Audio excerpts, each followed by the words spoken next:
रामभद्रक्षेत्रम् इति रामभद्रक्षेत्रम् रामभद्रक्षेत्रम् इति रामभद्रक्षेत्रम्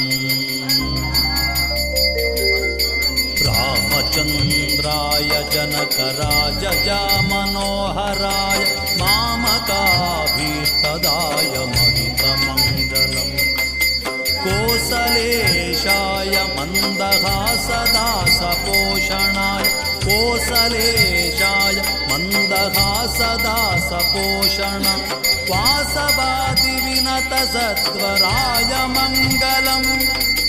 वासवादिविनतसत्वराय मङ्गलम् सत्वराय मङ्गलम् राय मङ्गलम् रामभद्रक्षेत्रम् इति रामभद्रक्षेत्रम् रामभद्रक्षेत्रम् इति रामभद्रक्षेत्रम् चारुमेघरूपाय चन्दनादिचर्चिताय चारुमेघरूपाय चन्दनादिचर्चिताय भानकटकशोभिताय भूरिमङ्गलम् ललितरत्नकुण्डलाय तुलसीवनमालिकाय ललितरत्नकुण्डलाय तुलसीवनमालिकाय जलजघटकदेहाय चारुमङ्गलम्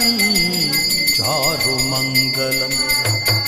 रामभद्रक्षेत्रम् इति रामभद्रक्षेत्रम्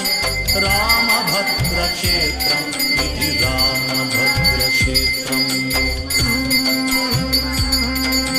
देवकी सुपुत्राय देवदेवोत्तमाय